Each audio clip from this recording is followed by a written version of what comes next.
क्या लगता है आप लोगों को कि इस बार लेवल वन का जो अभी जो वैकेंसी आने वाला है 22,000 अप्रॉक्स जो बता रहा है रेलवे, क्या उसमें बढ़ोतरी होगी? तो हाँ, मैं आपको इतना बता दूं कि पूरे पूरे चांस है कि हाँ, इस भर्ती में कुछ तो संख्या वृद्धि जरूर होगी, इस बार जरूर होनी चाहिए। क्यों? क्योंकि एआईआरएफ ने, आपने देखा ही होगा कि अभी हाल ही में एक लेटर जारी हुआ है। बहुत सख्ती से इस चीज़ की मांग की गई है कि रेलवे में काफ़ी समस्या है और इसको कर्मचारियों की आवश्यकता है, तो वृद्धि होनी ही चाहिए। और इसलिए होनी चाहिए क्योंकि उसमें देखिए, इस बार जो है, मैं आपको सीटें दिखाऊंगा, कैटेगरी दिखाऊंगा कि 17 तरह की, पहले पहले तो भाइयों, पहले 21 तरह की पोस्टें थी लेवल वन में। आप लोग के लिए 21 तरह की पोस्टें थी पहले लेवल वन में। उससे हटाकर फिर 2019 में वो 17 तरह की पोस्टें की गई। अब तो ये नतीजा है कि 10-11 पे ही टिक गए हैं ये लोग। ठीक है। तो अगर आप में अभी भी अगर यूनिटी नहीं हुई, आप गलत दिशा में आप आईटीआई नॉन आईटीआई करेंगे, तो कभी भी बढ़ोतरी नहीं हो सकती है। और फिर देने वाला चाहे 2,000 ही दे और चाहे 500 भी दे, कल को अगर ये 2,000 सीट भी निकलते हैं ना ऑल ओवर इंडिया में, तो आप लोग को वो भी एक्सेप्ट करना है। क्यों? क्योंकि यूनिटी नहीं है और सही मार्ग पे आप लोगों को जाना नहीं है। ठीक है। जैसे देखो, ये नोटिस आप लोगों ने देखा ही होगा, 21 तारीख से डेट चालू है इस फॉर्म का, और 20/2/2026 को इसका लास्ट डेट है। 18 से 33 इसका एज है और 22,000 अप्रोक्स लेवल वन का पोस्ट निकाल रहा है। ठीक है। अब आगे देखते हैं। देखो, न्यूज़ आर्टिकल में भी बताया है कुछ। देखो यहाँ से,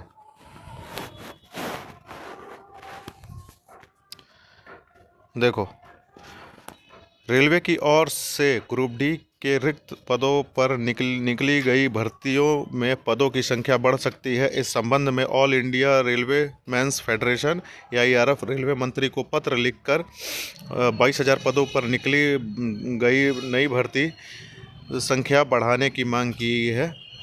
एआईआरएफ के महामंत्री शिव गोपाल मिश्रा ने रेल मंत्री को अवगत कराया कि नई भर्ती में group D cadre level one में 22,000 रिक्तियों को भरा जाना है।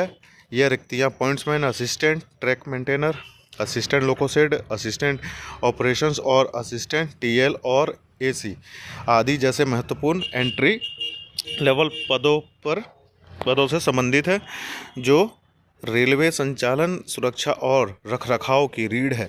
लेकिन ये रिक्तियों की संख्या जोनल रेलवे के महाप्रबंधकों की ओर से मूल्यांकित और अनुमानित वास्तविकता रिक्तियों की तुलना में काफ़ी कम है। ठीक है। वही इस भर्ती में रेल कारखानों में रिक्त पदों को नहीं जोड़ा गया है।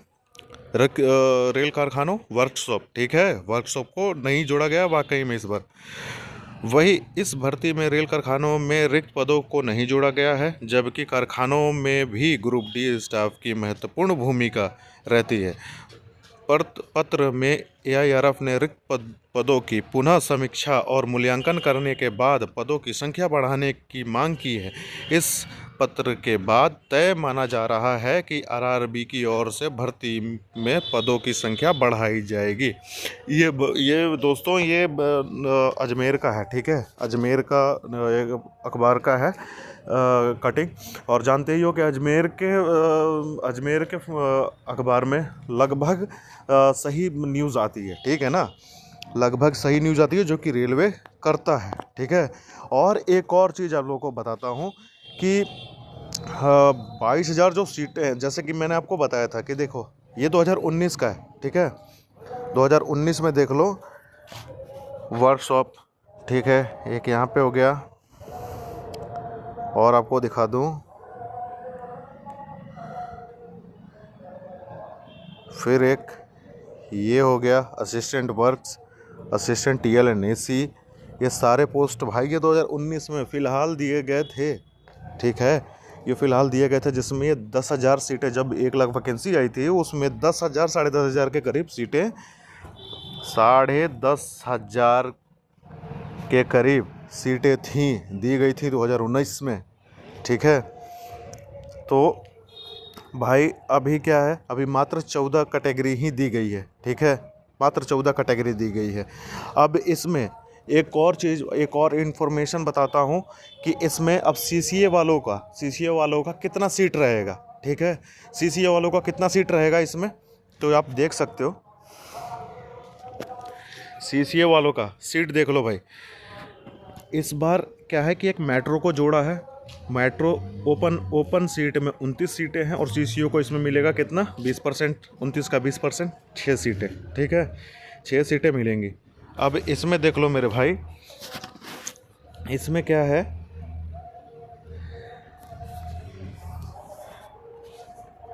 इसमें देखो SWR में 18 सीट है, ECR में 161, ER में 189, SCR में 190, NWR में 195, ECR में 199, SCR में 202, SR में 207, WCR में 229, NCR में 237, NER में 239, SECR में 240, NFR में 355 और सेंट्रल रीजन में 396, वेस्टर्न रीजन में 630 और NR में, नॉर्थन रेलवे में 760। टोटल 4400 सीटें, 4400 सीटें भाई। इस बार यही सीटें आप लोगों को मिल रही हैं, ठीक है। यही सीटें हैं, यही सीटें आप लोगों को अप्रेंटिस वालों को मिल रही है, ठीक है। अब देखो यहाँ पे फंडा क्या है। अब इस बार बच्चे क्या सोचेंगे कि हाँ इस बार हम कहाँ अप्लाई करें। जो बेचारे रह जाते हैं, ठीक है, और चाहे कहीं दूर भी चल जाते हैं तो वो भी आना चाहेंगे। तो क्या कर सकते हैं इसमें हम क्या कर सकते हैं। इस बार देखो दिमाग का खेल खेलना है, ठीक है। इस बार जहाँ जहाँ फॉर्म गिरे हैं, जैसे कम कम गिरे हैं, मतलब कि देखो बहुत जगह ऐसे हम 5 से 6 जोन देख लें, 7 जोन देख लें, जहाँ पे हर जगह के मुताबिक कम फॉर्म गिरे हुए हैं। तो इस बार सारे लड़के टारगेट वही करेंगे, ठीक है। तो इस बार टारगेट जिसको जिसको अगर किसी को अपने घर के पास जाना हो या कोई ज्वाइनिंग से रह जाता है, उन दोनों कैटेगरी वालों के लिए मैं यही कहूँगा कि जो जहाँ जहाँ पे फॉर्म ज़्यादा इस बार अप्लाई हुए हैं, खास करके CCA के, रेलवे के बताए गए डाटा के हिसाब से, इस बार टारगेट वहाँ करना भाई। ये देखो, ये अभी मेरे ज़्यादा फॉलोअर्स नहीं है, पर जितने भी हो मैं तुम लोगों को सही बता रहा हूँ, ठीक है। सही बता रहा हूँ क्योंकि ब्रदर मैं 2014 का ज्वाइनिंग लिया हुआ हूँ, 2014 का मैं एम्प्लॉई हूँ। और भाई हमारे टाइम में भी इसी तरह से हम लोग देखते थे कि जहाँ पे पिछली बार जहाँ पे टारगेट किया गया है वैकेंसी को, जहाँ पे टारगेट किया गया है अप्लाई ज़्यादा नंबर ऑफ सीट्स का, वहाँ पे हम लोग टारगेट करते थे कि अब अगली बार वहाँ पे ज़रूर डाउन जाने वाला है। क्यों? क्योंकि जहाँ पे कम अप्लाई हुए रहते थे, टारगेट वहीं पे लड़के करते थे। तो हम लोग ग्रुपिंग इसी तरह से चलाया करते थे। तो दिमाग से चलो अपने, ठीक है, अपने दिमाग से चलो। इस बार टारगेट वही करना, CCA वालों मैं तुम्हें बता रहा हूँ, इस बार टारगेट वही करना। और ख़ास करके ओपन वाले बहालियों के लिए भी मैं बता रहा हूँ, जो बेचारे ओपन से आते हैं, जो नन CCA हैं, खास करके उस वाले मतलब कि जोन को टारगेट करो, जो कि इस बार 32,000 वाले में जो टारगेट किया गया है, बहुत ज़्यादा हाइप बनाई गई है, बहुत ज़्यादा, मतलब कि वहाँ पे फॉर्म अप्लाई हो चुके हैं। अब इस बार उसी जोन को टारगेट करो, ठीक है। अगर रिजल्ट लेना है तो, अगर रिजल्ट चाहिए तो ये चीज़ बात ध्यान देना। अब एक और मुद्दा ये अब तुमको समझा रहा हूँ कि हाँ इस बार 2022 वाले में, सॉरी माफ़ कीजिएगा, 22,000 सीट वाले में इस बार जो वैकेंसी आने वाली है, उसमें डॉक्यूमेंट्स में मेरे भाई कुछ चेंजेस कर रहा है रेलवे। अगर वो नहीं बनवाया आप लोगों ने तो आप इस बार नहीं दे पाएंगे एग्ज़ाम, ठीक है। एग्ज़ाम क्या, अप्लाई ही नहीं कर पाएंगे आप, ठीक है। मैं आपको दिखा रहा हूँ, देखो ये देखो, ये जो OBC आते हैं, ठीक है, OBC कैटेगरी में जो आते हैं, इसमें क्या किया है रेलवे ने, इसमें ये दिया है, इसमें देखो, इसमें जो फॉर्म भरते हो आप लोग, इसमें जो क्रीमी लेयर आता है, उसको मत टिक करना। अगर आप टिक करते हैं तो आप जर्नल में जाते हैं, आप जर्नल में चल जाओगे मेरे भाई, आप जर्नल में चल जाओगे। एक और ऑप्शन होता है कि क्रीमी लेयर और एक non creamy layer. Non creamy layer select करके ही आप आगे बढ़िएगा। आगे बढ़ना है कि अब बढ़ने के बाद आपको इतनी बात समझ में आ गई। अब आपको मैं ये बता रहा हूँ, देखो इसमें एक और चीज़ यहाँ पे एक ये फंडा बताया गया हुआ है कि देखो सबसे ज़्यादा कुछ भी नहीं, ओबीसी कैटेगरी वाले एक चीज़ ये देखो, इशूड ऑन आफ्टर अप्रैल 1, 2025, समझे। इसका मतलब यही है कि अगर तुम 2025 1 अप्रैल 2025 के बाद जो बनाया हुआ होगा वही वैध माना जाएगा। जो फॉर्म भरने वाले हो 22,000 वाली में, वो 1 अप्रैल 2025 के बाद अगर जो बनाते हो जिसका बना हुआ है वही वैध माना जाएगा, वरना भाई आप अप्लाई नहीं कर सकते। जिसका है वो नया बनवा ले, अपना नया बनवा ले, तभी जाके फॉर्म को अप्लाई कर सकते हो। और एक और चीज़ देखो, ज़्यादा किसी को दिक्कत नहीं है भाई, क्योंकि आप लोग जानते हो कि SC और ST इन दोनों को मतलब कि कोई नहीं, इन लोगों का परमानेंट बन जाता है। एक बार जो बन गया इनका जो बना रहता है, इसमें कोई चेंजेस नहीं आता है, इसमें किसी तरह का कोई चेंजेस नहीं है। पर एक चीज़ ये है कि आप लोगों को मात्र दो कैटेगरी को ही देखना है। दोनों कैटेगरी कौन सी है? एक तो OBC और एक जर्नल EWS, जर्नल का EWS। इन दो कैटेगरी में ही भाई बहुत बहुत फंडे हैं। इसलिए देखो क्या है इसमें फंडे, मैं तुमको बता दूं। ये देखो, इसमें देखो EWS का क्या है फंडा इसमें भाई। EWS का तो और मतलब कि इसमें दिक्कत कर दिया गया है। इसमें देखो 4, यहाँ से पढ़ना, यहाँ से for the financial year prior to the year of application for the CEN 08/2025 the financial year will be 2024 से 2025 as the closing date of application is 29/1/2026। देखो भाई मेरे, अब रेलवे क्या करने लग गया है, रेलवे अब कर रहा है, अब फाइनेंशियल ईयर के हिसाब से अब चलने लग गया है। ठीक है, फाइनेंशियल ईयर के हिसाब से चल रहा है रेलवे। तो भाई ये चीज़ आपको ध्यान रखना है, कि 2024-25 का जो क्लोजिंग डेट है, ठीक है, और 29/1/26 के अंदर का बना होना चाहिए। ठीक है, 29/1/2026 के अंदर का बना होना चाहिए 24-25 वाले में। करंट मतलब कहने का मतलब सिर्फ यही है कि हाँ, आप लोग को नया अप्लाई करके, जिसने अप्लाई नहीं किया वो अप्लाई कर ले, जिसने अप्लाई नहीं किया अभी तक वो अप्लाई कर ले, बनवा के आप नया अपना कास्ट सर्टिफिकेट बनवा कर आप अप्लाई कर सकते हैं। अप्लाई कीजिए।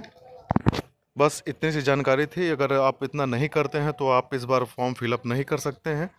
फॉर्म फिलअप करने के लिए इतना चीज़ ध्यान रखना ही होगा मेरे भाई। यही आपके लिए जानकारी थी। तब यही लेटर है जो अभी बहुत जगह बहुत यूट्यूबर्स वायरल भी कर रहे हैं कि AIRF का वो जो शिव गोपाल मिश्रा जी हैं, उन्होंने वही पत्र भेजा है। तो इसी के अनुसार उन्होंने यही बताया है इस लेटर में। देख लो, ये देखो, वर्कशॉप के बारे में बात कर रखी है कि जो कि अपने वर्कशॉप में बिल्कुल भी कोई वैकेंसी नहीं दी है इस बार।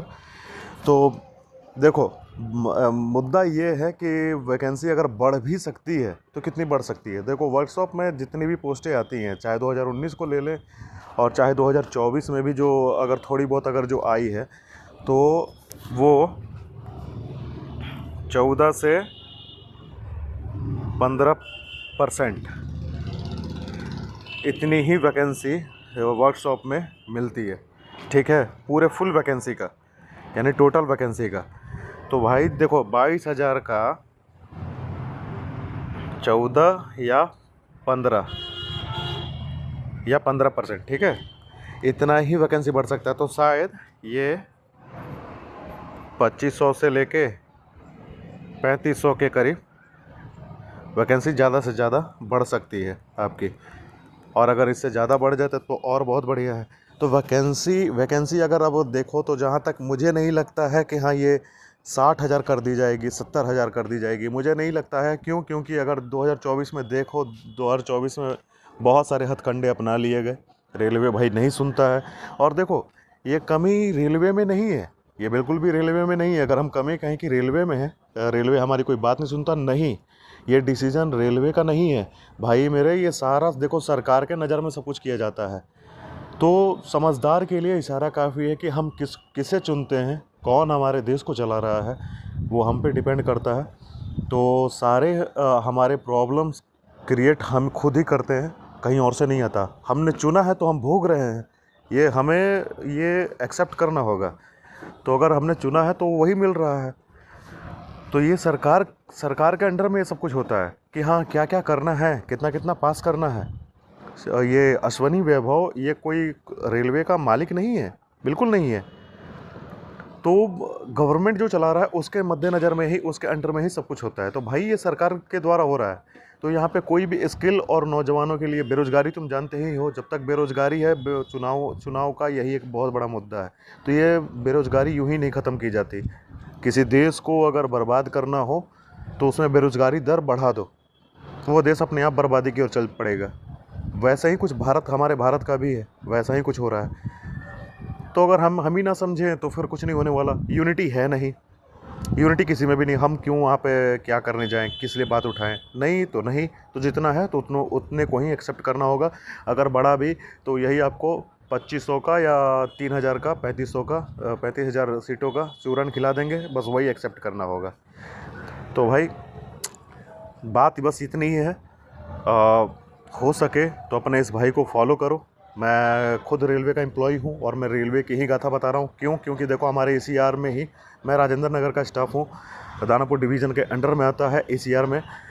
वहाँ पे ग्रुप डी लेवल 1 के स्टाफ इतने कम हैं कि वो हम ही जब लोग जानते हैं 10 घंटे की ड्यूटी हम लोग 29 क्या 30 दिन हम OT मुझे मिलता है, चाहे हम सबको मिलता है। क्यों? क्योंकि स्टाफ नहीं है वहाँ पे। तो भाई स्टाफ नहीं होते हुए भी रेलवे अपना काम करवा रहा है और दुर्घटनाएं देख ही रहे हो। तो भाई बस मेरा कहने का मतलब बस यही था कि देखो, ये सीट का अगर कोई कह रहा है कि हाँ 60,000 और ये 70,000 तक हो सकती है सीटें, तो हम अगर बता दें तो सीटें तो कम से कम 2.5 लाख से ऊपर खाली है। ऑल ओवर पूरा पोस्ट अगर मिला लें तो 2.5 लाख से खाली है, 2.5 लाख तक खाली है, पर कोई सुनवाई नहीं होने वाली है। मैं पहले बता दूं तो जो रियलिटी है उस पर फोकस करो, जितना है अब उतने को ही एक्सेप्ट करो। तब तक के लिए मिलते हैं। चैनल को हो सके तो फॉलो करना, अपने भाई को सपोर्ट करना। जय हिंद, जय भारत।